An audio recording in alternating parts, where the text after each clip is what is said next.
Assalamualaikum dan salam sejahtera. Anda bersama saya Hafiz Zaman bertemu rakan tugas Hafiz Rosli dalam Awani Pagi yang mana kami akan membawakan kepada anda berita-berita yang perlu anda tahu sebelum anda memulakan hari anda hari ini.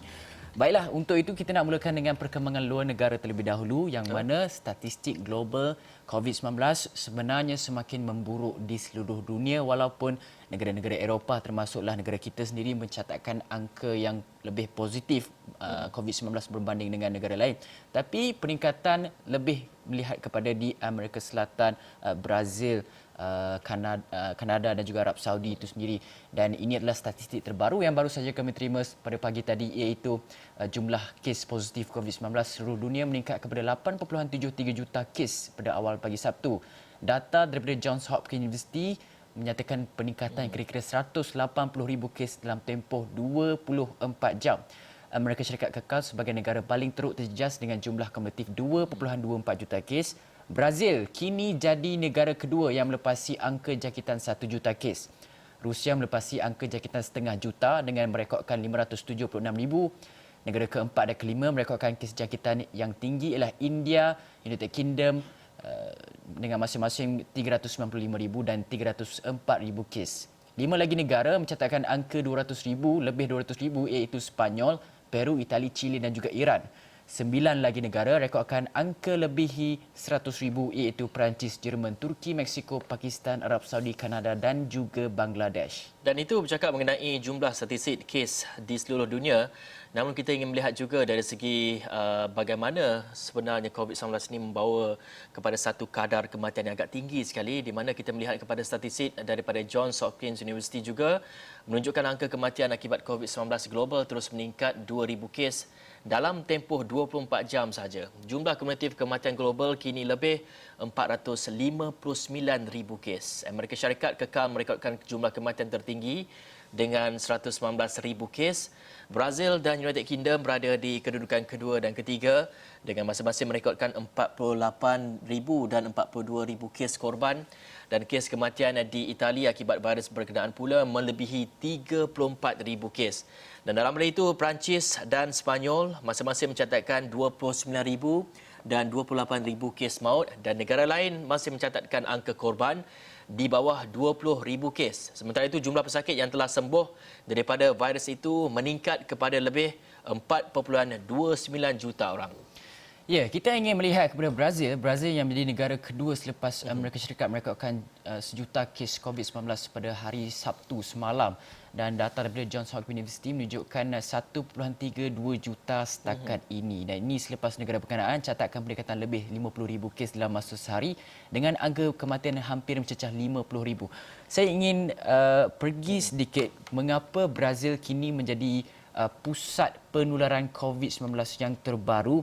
Ini adalah disebabkan oleh beberapa perkara. Ada 8 perkara kesemuanya. Iaitu yang pertamanya adalah kerana tindak balas kerajaannya yang lemah terhadap COVID-19. Presidennya, Jair Bolsonaro, tindakan beliau banyak bertentangan dengan gubernur negeri dan juga pakar-pakar kesihatan yang lain. Dan beliau dilihat sebagai tidak endah akan COVID-19 dan merasakan bahawa virus tersebut adalah satu ancaman yang tidak berbahaya, memandang entenglah dalam arti kata lain. Dan Menteri Kesihatan silih berganti disebabkan bergaduh dengan presidennya sendiri. Satu dilucutkan jawatan, satu dengan rela hati meletak jawatan. Dan yang keduanya adalah yang keempatnya adalah sistem kesihatan negara itu kini dipimpin oleh seorang jeneral tentera yang tiada pengetahuan langsung dalam bidang kesihatan. Yang kelimanya adalah komunikasi lemah daripada kerajaan, buatkan rakyat tidak tahu, keliru dan kurang pasti dengan apa SOP-SOP yang telah pun ditetapkan. Yang keenamnya adalah tiada pelan komprehensif daripada Kementerian Kesihatannya untuk mengenai pelan perangi COVID-19 itu. Yang ketujuhnya adalah tidak melaksanakan ujian saringan COVID-19 dengan kadar yang besar. Sebab lagi besar kadar ujian COVID-19 disaring, lagi banyak kes-kes dapat kita kenal pasti dan dapat jejaki kontak-kontak rapat kepada kes-kes tersebut. Dan yang ke-8nya adalah pelonggaran sekatan yang terlampau awal. Pada pertengahan Jun, pantai telah pun dibuka, shopping mall telah pun dibuka. Itu adalah dan secara kesimpulannya beberapa pakar epidemiologi yang menyatakan kemungkinan besar angka kes maut di Brazil akan melepasi Amerika Syarikat. Itu adalah kemungkinan besar yang akan berlaku di Brazil sekarang ini disebabkan oleh 8 perkara yang menyebabkan negara itu menjadi punca penularan COVID-19 yang baru dengan meningkat dengan kes telah pun sekarang melebihi 1 juta, Fizi. Saya kira mengenai 8 perkara itu, sekiranya setiap negara melihat semula bagaimana 8 perkara itu boleh kita perkasakan, boleh kita perbaiki. Jadi kita dapat mengelakkan daripada kejadian yang berlaku di Brazil itu, iaitu kenaikan yang mendadak setiap hari. Dan kita juga ingin melihat dari segi negara-negara di Eropah sebagai contohnya. Jerman merupakan antara negara yang terawal dari segi membenarkan aktiviti-aktiviti ekonomi dan juga aktiviti sosial beroperasi dan juga berjalan seperti biasa. Namun mereka mempunyai satu kesan yang tersendiri di mana kadar keberjangkitan COVID-19 di Jerman telah pun melonjak ke 1.79 berdasarkan laporan Institut Robert Koch RKI untuk kesihatan awam, yang mana lebih jauh di atas tahap yang diperlukan untuk mengawalnya dalam jangka masa yang panjang. Dan angka itu meningkat mendadak dari 1.06 pada Jumaat dan indikator yang buruk bagi negara paling ramai penduduknya di EU dan kurang terjejas berbanding negara Eropah lain. Dan untuk anda mengetahui bagaimana sebenarnya R0 iaitu 1.79 dan sebagainya, ini kita dapat kupaskan mengenai iaitu kadar keberjangkitan atau R0 1.79 bermaksud 100 individu yang dijangkiti virus boleh menjangkiti kira-kira 179 individu lain. Kadar keberjangkitan di bawah 1 diperlukan untuk beransur-ansur membendung virus itu, dan Chancellor Angela Merkel lebih cenderung untuk mempertahankan perintah lockdown. Namun Jerman akhirnya mengurangkan sekatan berikutan tekanan daripada wilayahnya. Dan kalau kita lihat seperti negara-negara lain juga, sebenarnya kita perlu seimbangkan. Dalam kita nak seimbangkan antara kepentingan ekonomi dan juga dari segi kepentingan kesihatan, perlu ada keseimbangan, rakyat perlu memahami dan juga kerajaan juga perlu menguatkuasakan lebih ketat undang-undang supaya langkah-langkah keselamatan, kesihatan ini dapat dipraktikkan oleh rakyat-rakyatnya seperti di Jerman ini. Ya, dan itu juga kita boleh mengambil situasi di Malaysia yang mana kalau kita lihat berita sejak 2 hari lepas, kerajaan telah pun mengumumkan akan membuka pintu sempadan negara bermula dengan Singapura dan juga Brunei sebelum pergi ke negara-negara yang dikategorikan sebagai hijau. Makna kata kes COVID-19 dalam negara itu adalah rendah, dan sekarang ini mungkin banyak kita boleh teliti bagaimana SOP yang mungkin bakal dikeluarkan oleh kerajaan dalam usaha nak menerima kembali pelancong daripada luar negara, daripada negara yang hijau itu. Kemudian besar pintu sempadan air, darat dan juga udara perlu diperketatkan dengan memperuntukkan pelbagai peralatan untuk peringkat saringan COVID-19 di pintu sempadan itu sendiri. Kemudian kemungkinan besar proses 2 minggu kuarantin ataupun seminggu kuarantin oleh individu yang tiba daripada luar negara itu diperlukan. Kemudian mereka juga perlu download aplikasi-aplikasi seperti MySejahtera dan juga Selangkah untuk memastikan bahawa maklumat mereka itu sentiasa ada di mana mereka pergi dan sebagainya, supaya kes import itu tidak berlaku dengan kadar yang mendadak. Sebab apa? Sebab New Zealand mereka telah pun mengisytiharkan kemenangan terhadap COVID-19. Dalam tempoh yang lama mereka tiada kes-kes baru, tetapi mereka mempunyai kes baru, muncul 2 kes. Itu adalah kes daripada UK, kes import. Itulah kebimbangan dan juga kegusaran pakar-pakar kesihatan awam sekarang ini berkenaan sekiranya pintu sempadan negara itu dibuka sama ada ia terlalu awal ataupun tepat pada masanya dalam usaha kita untuk mengimbangi ekonomi negara yang sedang kian terjejas terutamanya dalam sektor pelancongan negara. Okey, dalam pada itu ada juga satu berita daripada Eropah, iaitu Sepanyol umumkan negara itu benarkan pelancong daripada Britain masuk bermula hari ini tanpa kuarantin selama 2 minggu. Contoh ini adalah Sepanyol. Dia telah membenarkan pelancong daripada UK, daripada negara-negara Eropah lain masuk ke negaranya tanpa perintah kuarantin 2 minggu, yang sepatutnya kita tahulah 2 minggu ni adalah tempoh untuk mereka lihat gejala sama ada ataupun tak. Dan sebaliknya Britain masih lagi mengamalkan langkah kuarantin 2 minggu bagi pelancong yang masuk ke negaranya. Dan Menteri Luar Negeri Sepanyol Arranca González Laya berkata mereka akan benarkan pelawat Britain memasuki Sepanyol sama seperti kawasan EU bermula 21 Jun dengan bebas tanpa kuarantin, dan Sepanyol akan mengakhiri perintah darurat COVID-19 yang dilaksanakan pada 14 Mac bermula Ahad dan membuka sempadannya ke negara-negara EU untuk menjana ekonomi pelancongan. Gonzales Laya berkata, pelancongan Britain akan menjalani pemeriksaan 3 kali terdiri daripada pemeriksaan asal-usul mereka, dari mana mereka datang, pengambilan suhu dan maklumat mereka jika perlu dikesan. Dan Sepanyol masih dalam perbincangan mengenai sama ada UK akan mengambil ataupun membatalkan langkah kuarantin untuk warga Sepanyol. Bagi warga Britain menyumbang kepada lebih 1/5 daripada kira-kira 80 juta pelancong yang diterima Sepanyol setiap tahun, dan Britain telah merekodkan lebih daripada 42,000 kematian akibat COVID-19 dan Sepanyol dengan 28,000 adalah antara negara yang paling teruk terjejas akibat COVID-19, dan Sepanyol akan buka sempadannya dengan Portugal pada 1 Julai. Dan pada hari Sabtu, Perdana Menteri Sepanyol Pedro Sanchez dalam ucapan terakhir mingguannya yang disiarkan di televisyen sebelum berakhirnya keadaan darurat, beri amaran kepada warga Sepanyol agar tidak alpa kerana virus itu boleh kembali. Kerana apa? Kerana virus kita masih lagi belum jumpa sampai setakat ini. Kebanyakan virus pula, vaksin. Betul. Kebanyakan vaksin masih lagi belum kita temui dan kebanyakannya adalah berada pada fasa klinikal setakat ini dan hanya akan kemungkinan besar dijumpai pada awal tahun depan ataupun pertengahan tahun hadapan, Fizik. Nampaknya UK masih lagi mengambil satu langkah yang proaktif untuk menyelamatkan negara itu daripada adanya kes luar, dan seperti Fizi katakan tadi, UK masih lagi mengenakan kuarantin selama 14 hari bagi traveller ataupun bagi mereka yang masuk ke dalam negara, tidak kira sama ada warga negara ataupun tidak, mereka harus menjalani kuarantin selama 14 hari.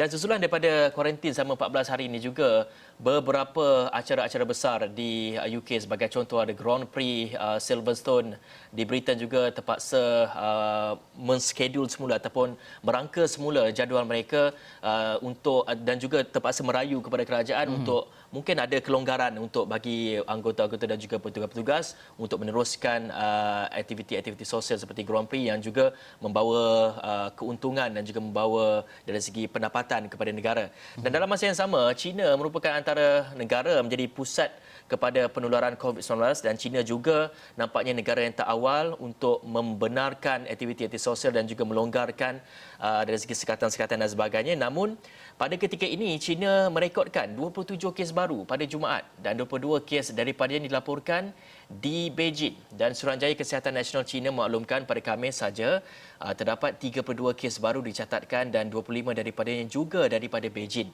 Dan pihak berkuasa tempatan berusaha membendung penularan COVID-19 terutama di pasar di Beijing yang didakwa menjadi tempat tercetus. Kita agak pelik, kenapa pasar menjadi tercetusnya? Mungkin disebabkan oleh penjualan-penjualan makanan-makanannya. Kita masih lagi belum mendapatkan informasi mengenai itu, tapi 7 pesakit tidak menunjukkan simptom bermakna 5 pesakit pada Khamis. Namun China tidak mengklasifikasikan pesakit berkenaan sebagai mereka yang disahkan dijangkiti, maknanya tidak dimasukkan ke dalam data-data daripada COVID itu.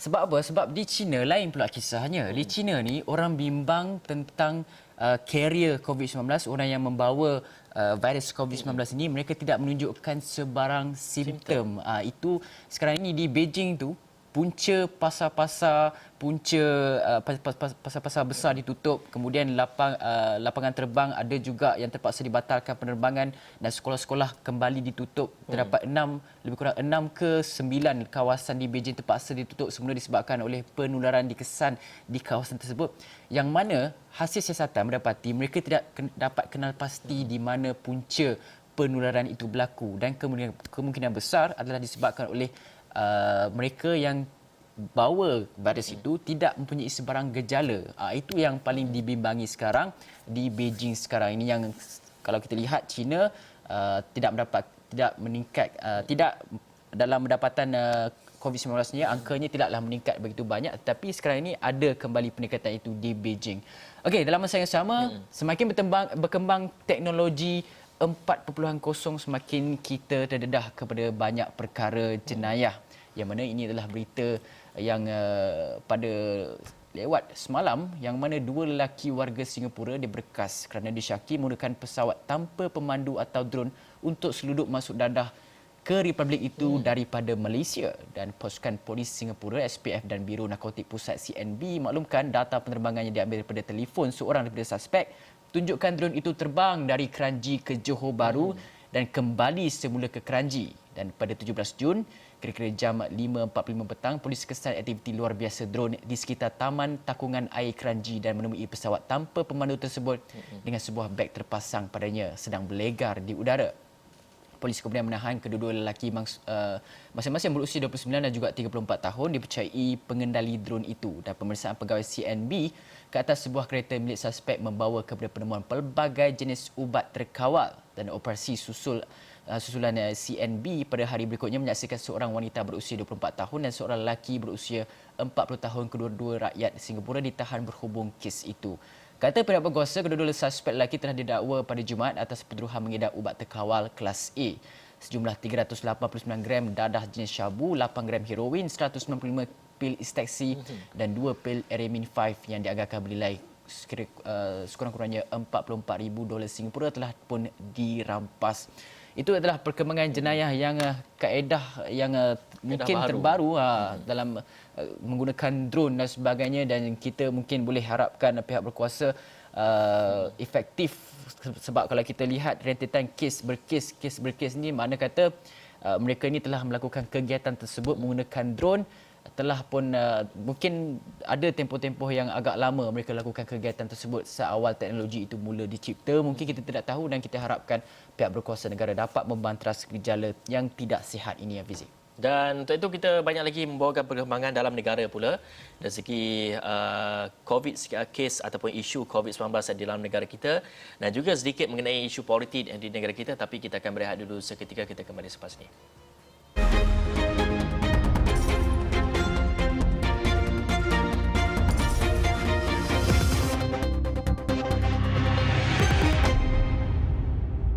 Baik, kita ingin membawakan perkembangan politik negara apabila semalam merupakan hari penamaan calon bagi PRK Pilihan Raya Kecil Dewan Undangan Negeri Don Chini, di mana menyaksikan pertandingan 3 penjuru antara calon Barisan Nasional dan 2 calon bebas. Dan Pegawai Pengurus Pilihan Raya Datuk Zaliza Zulkifli mengumumkan senarai calon yang bertanding pada PRK itu pada 10.30 pagi selepas proses penamaan calon di Institut Kemahiran Belia Negara IKBN ditutup. Dan pada PRK itu, BN mempertaruhkan generasi kedua Felda Chini, Muhammad Syahrim Mat Zain, 41 tahun, yang juga pengerusi Majlis Belia Felda Wilayah Kuantan bagi mempertahankan kerusi Don itu kekal milik BN. Dan Muhammad Syahrim menjadi individu kedua mengemukakan borang pencalonan dengan mengambil semangat muafakat nasional. Dan 2 orang lagi kita ketahui adalah pertandingan melibatkan Muhammad Syahrim, 41 tahun yang kita sebutkan sebentar tadi, dan juga wakil daripada calon bebas adalah Tengku Datuk Zainul Hisham Tengku Husin, 64 tahun, dan juga Muhammad Syukri Muhammad Ramli, 49 tahun. Dan kalau kita dapat saksikan juga, bagi hari pengundian adalah pada 4 Julai nanti, dan pada hari ini saya kira wartawan kami Faris Azman akan membawakan mengenai dari segi kempen mereka, dan hari ini start dah mereka kempen. Jadi akan ada SOP yang harus dikenakan kepada mereka, dan mereka juga harus mengikuti segala SOP. Dan difahamkan juga semalam SPR telah pun mengumumkan beberapa SOP baru untuk calon-calon berkempen, seperti memakai pelitup muka itu sudah semestinya, juga menjaga penjarakan sosial, dan ada lagi beberapa perkara yang perlu mereka patuhi dan juga ikuti melihat kepada untuk kita mengelak daripada penularan COVID-19 ini, Fizi. Ya, betul tu, dan sudah pasti PRK Don Chini ini akan memberi kelainan baharu dalam kita mengamalkan normal baharu, dan merupakan satu pilihan raya yang pertama diadakan di dalam negara. Okey, baiklah, dalam masa yang sama kita nak pergi kepada statistik angka COVID-19 di negara kita sendiri, iaitu KKM semalam sahkan 1 kluster baharu dikesan di Labu Lanjut, Sepang, babitkan 5 kes positif COVID-19.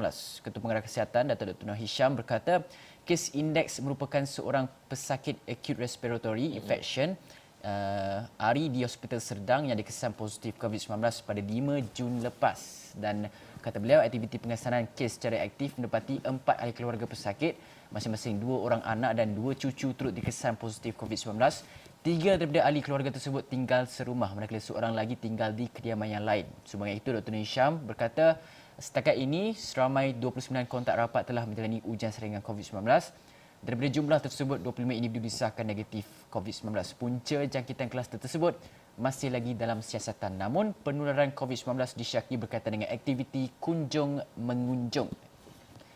Dan kes sembuh dan pulih sepenuhnya daripada jangkitan COVID-19 dalam negara ini lebih tinggi berbanding kes baru selepas 76 kes telah dibenarkan keluar hospital pada hari Sabtu. Jadikan jumlah kumulatif kes sembuh adalah sebanyak 8,146 kes atau 95.2% daripada jumlah keseluruhan kes.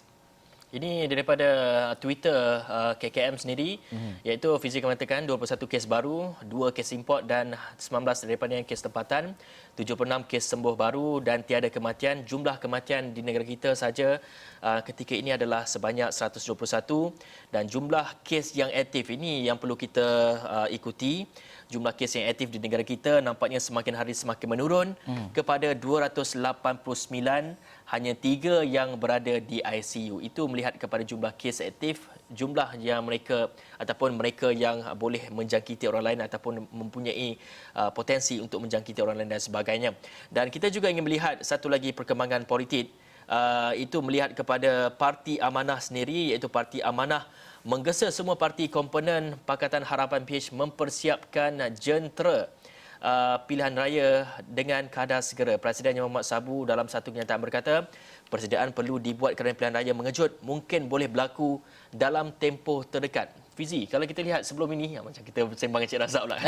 Macam kalau kita lihat sebelum ni, banyak juga parti-parti seperti BN dan juga PAS telah pun memberi bayangan berkemungkinan pilihan raya akan berlaku pada bila masa. Mereka memberi bayangan.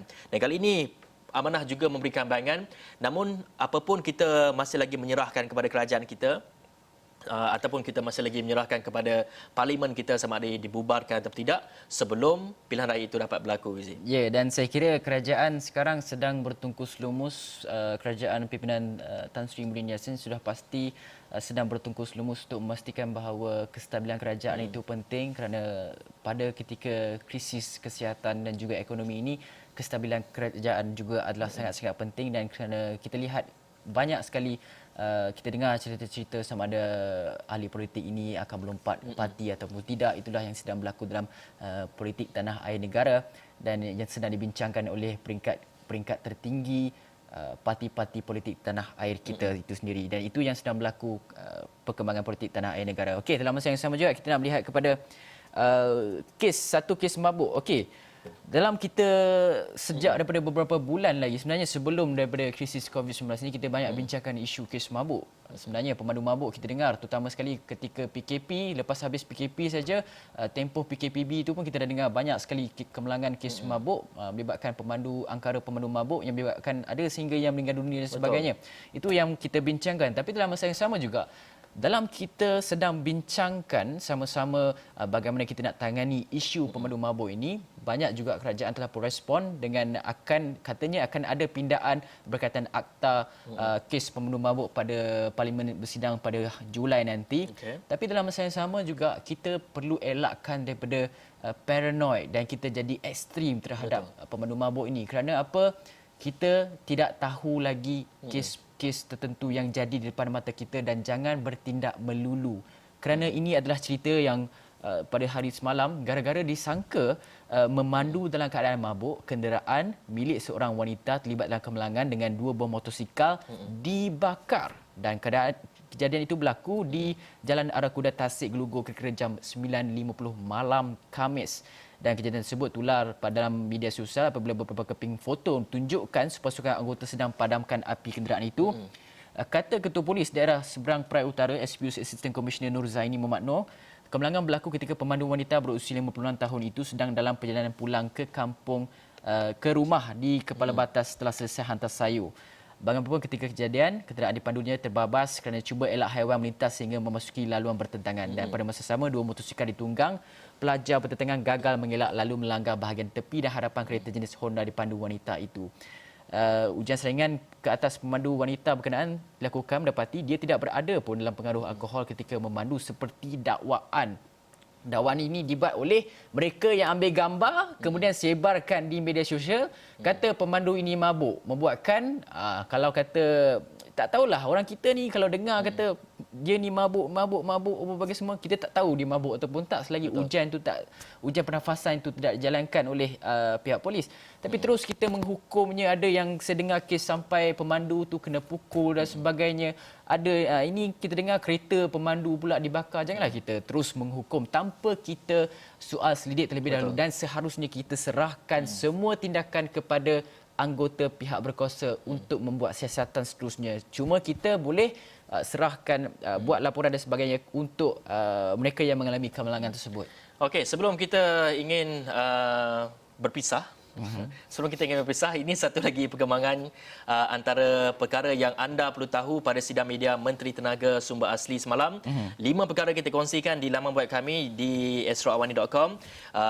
Perdana Menteri Tan Sri Muhyiddin Yassin meluluskan bantuan perhatian elektrik tambahan kepada pengguna elektrik domestik di Semenanjung. Pengguna yang mendapat manfaat berjumlah 7.66 juta orang, selama 4 juta atau 52.2% pengguna domestik dengan bil elektrik sebulan RM77 ke bawah, iaitu akan menikmati elektrik secara percuma bagi bulan April, Mei dan Jun 2020. Dapat 2 lagi perkara anda dapat saksikan. Pengguna domestik yang menggunakan lebih 300 kW per jam menerima potongan bil elektrik sebanyak RM231 atau RM77 sebulan untuk April, Mei dan Jun 2020. Dan kelima adalah potongan akan disalurkan melalui bil elektrik bulan Julai 2020. Ini 5 perkara yang anda boleh saksikan, dan kami juga akan membuat pelbagai inisiatif untuk memahamkan anda. Satu lagi, Fizi. Sidang-sidang media apa? TNB tidak akan potong elektrik sampai September kalau pengguna tak bayar. Itu adalah langkah yang dikecualikan oleh kerajaan lah, mungkin untuk membenarkan pengguna elektrik tidaklah terbeban sangat sekarang ini. Meringankan beban lah. Baik, itu saja sempat kami bawakan dalam Ahwani Pagi, dan selepas ini jangan lupa untuk bersama dengan Hafiz Zaman, banyak perkembangan dia nak bawakan kepada anda semua melihat kepada isu dalam dan juga luar negara. Kita akhiri Ahwani Pagi di sini. Saya Hafiz Rosli. Saya Hafiz Zaman. Assalamualaikum. Salam sejahtera.